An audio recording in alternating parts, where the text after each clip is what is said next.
Elle était tellement puissante. Cela n'est jamais arrivé et n'arrivera jamais plus dans l'histoire.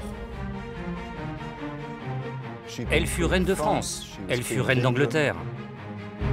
C'est une femme à bien des égards exceptionnelles qui était capable de mettre au monde 9 enfants tout en gouvernant l'Angleterre. C'est une vraie célébrité de son temps. C'est quelqu'un qui aujourd'hui ferait la une de Paris Match et de tous les grands journaux.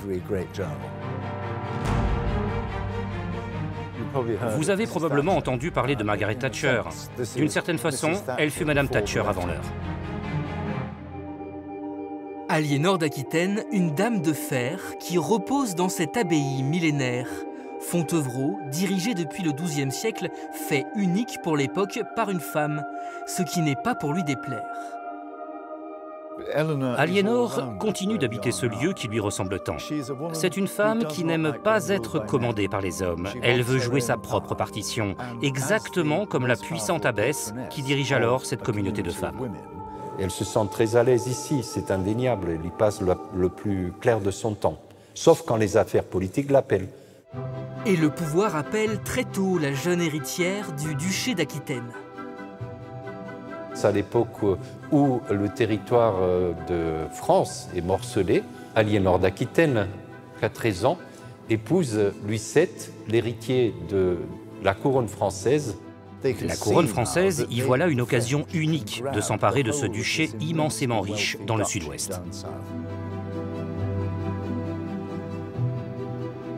Elle est entourée par des hommes forts, puissants, mais elle apprend justement à user de son don de séduction, de son pouvoir informel. Là, Aliénor est une femme extrêmement cultivée. Elle aime la poésie. Elle attire des troubadours, effectivement. Elle était férue de littérature, de musique et d'art, dans des proportions très peu communes à l'époque. Une icône culturelle avant l'heure qui a depuis beaucoup inspiré les artistes. Cet auteur de bande dessinée lui a consacré 6 albums. C'est l'autant n'emporte le vent de l'époque, une époque un peu de bruit et de fureur. On l'a reconstruite un petit peu en s'imaginant ce qu'elle pouvait être, forcément quelqu'un de caractère justement, de piquant, sans doute une très belle jeune femme. Elle amène avec elle justement les troubadours, elle amène toute cette culture de la France doc qui vont évidemment bousculer un petit peu les codes et les conventions.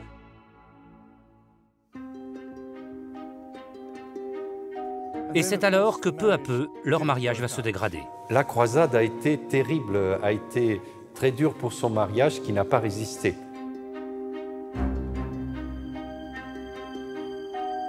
C'est la première fois qu'une reine part pour la croisade, avec toutes ses dames d'honneur. Donc cela témoigne d'un esprit d'initiative, ou en tout cas d'un goût du risque. Et Louis VII, sur le champ de bataille, va être un désastre. Il va jusqu'à abandonner son armée. Aliénor, en plus, s'est permis d'intervenir dans des affaires militaires. Une femme ne fait jamais ça en plein conseil de guerre. C'est humiliant pour son mari. Et puis, il y a le problème de la descendance. Aliénor a donné 2 filles, mais il n'y a pas le garçon tant attendu. S'il n'y a pas de descendance masculine, c'est la guerre civile assurée. Louis VII convoque les évêques de sa province ecclésiastique et on les sépare. Juste 2 mois après le constat de nullité de son mariage, elle épouse en secondes noces Henri Plantagenet, qui est comte d'Anjou, duc de Normandie, et qui deviendra 2 ans plus tard roi d'Angleterre. Elle a été immédiatement emballée par ce jeune homme imposant et puissant. Louis VII, quand il a appris le remariage d'Aliénor, de son ex-femme, a été catastrophé. Il s'est aperçu de la grosse erreur politique qu'il avait commise. À ce moment-là, c'est le pire roi d'Europe et de la chrétienté. Il a perdu une croisade, c'est un scandale. Et son ennemi juré, le comte d'Anjou, lui a pris sa femme et ses terres, avant de régner quelques mois plus tard sur l'Angleterre. Donc la France devient vraiment réduite à l'Île-de-France, encerclée par l'Empire Plantagenet.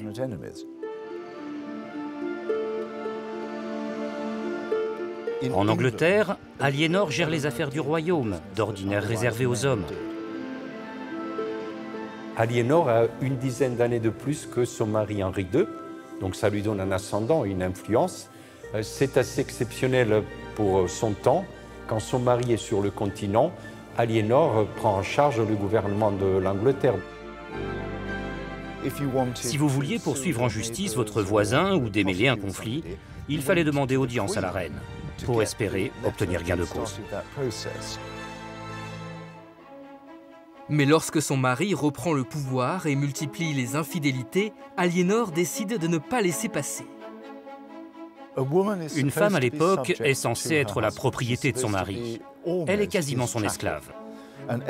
Et Aliénor ne voulait pas de cela avec Henri II. Et elle a incité leurs 3 fils à se rebeller contre leur père.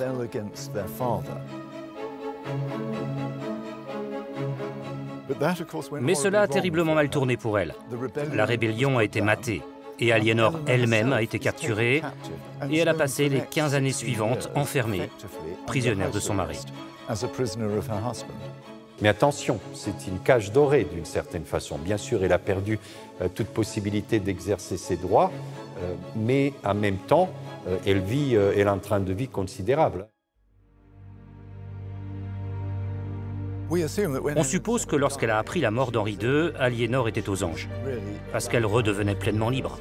Et à la mort de son mari, elle le fait enterrer ici, où elle se recueille, où elle habite à partir de son veuvage. Aliénor fait de Fontevraud la nécropole royale des Plantagenets. Après son mari, elle y enterre 10 ans plus tard son fils Richard Cœur de Lion, avant de les rejoindre ici à son tour en 1204. Elle a alors 80 ans. Aliénor meurt juste avant que l'empire qu'elle a construit avec son mari ne s'effondre. Donc cet empire a duré le temps du règne d'Aliénor.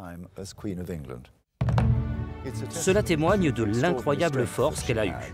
Et cela vient aussi nous rappeler que les femmes, que l'on voyait alors comme des citoyennes de seconde classe au Moyen-Âge, pouvaient dans certaines circonstances exercer un pouvoir extraordinaire.